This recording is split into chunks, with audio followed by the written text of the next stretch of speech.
જય શ્રી કૃષ્ણ મિત્રો, સ્વાગત છે તમારું અમારા દિવ્યસ લાઈફ વ્લોગમાં. અને આજે આપણે થેપલા બનાવીશું, કેમ કે હવે આપણે સીઝન ચાલુ થઈ ગઈ છે ચોમાસાની. તો ચોમાસાની સીઝનમાં છે ને કંઈક તળેલું ને તીખું ને એવું બધું ખાવાનું મન બહુ થાય. તો આપણે હવે થેપલા બનાવીશું. તો થેપલા માટે લોટ પહેલેથી ચડાઈ ગયો છે.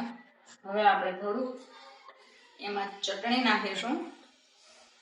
આપણે સાદો ને સિમ્પલ મસાલો કરવાનો છે. અમુક લોકો તલ નાખે ને અમુક લોકો એવું બધું છે ને ભાવે અને ભાવે, બધાને ના ભાવે, અમને તો નથી ભાવતું.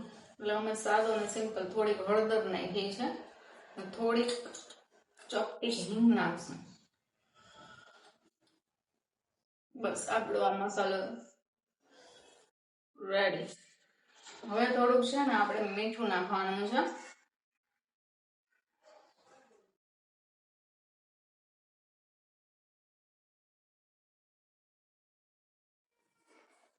થોડોક લોટ બંધાઈ જાય ને એટલે મીઠું આપણે ચાખી લઈશું. હવે છે ને આ બધાને એકદમ મિક્સ કરી દઈશું. બધા જ મસાલા છે ને લોટના કણ સુધી મિક્સ થઈ જાય અને એકદમ મસ્ત સોફ્ટ થેપલા બને. નહીં તો અડધામાં મીઠું ભળે ને અડધામાં ન ભળે ને પાણી સીધું નાખી દઈએ ને તો પછી અડધામાં મસાલો ભળે ને અડધામાં ન ભળે, એવું થાય. પાણી પેલા જરૂર મુજબ નાખશું અને પછી નાખીશું ઓઇલ.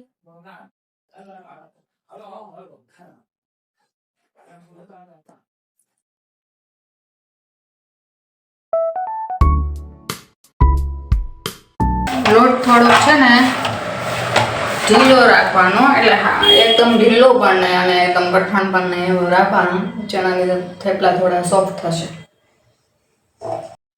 તો હવે આપણા લોટ બંધાઈ ગયો છે. ઘણા લોકો શિયાળામાં મેથી પણ નાખતા હોય છે, અમે પણ નાખીએ છીએ. શિયાળો મેથી નાખી શકાય, બાકી તો અવેલેબલ ના હોય તો ના નાખે તો બી ચાલે. ખાલી મસાલા વાળો સાદા અને સિમ્પલ મસાલા વાળા થેપલા પણ એક નંબર લાગે છે.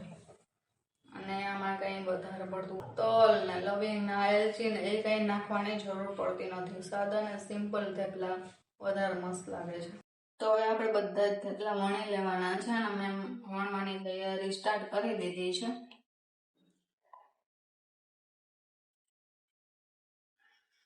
અને સાથે સાથે ચોળવું પણ છું. તો એમાં એવું કરવાનું છે આપણે કે પહેલા એકદમ ઉપર ચડી જાય પછી જ એમાં તેલ લગાવવાનું છે.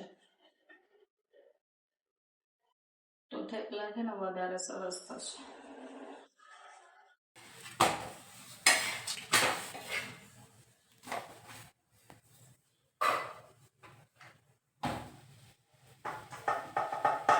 આપણે ફટાફટ બધા થેપલા આવી રીતે વણી લઈશું અને ભેગા ભેગા ચોળવતા પણ જોઈશું. અહીંયા પણ ધ્યાન દેવાનું છે અને અહીંયા પણ ધ્યાન દેવાનું છે, એટલે પ્રોપર થેપલા બધા જ સરસ રીતે થઈ જાય.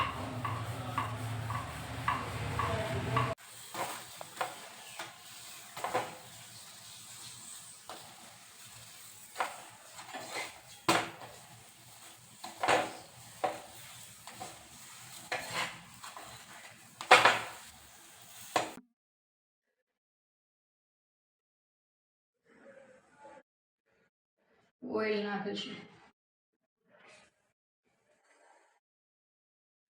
જેથી અંદરથી કાચા ન રહે.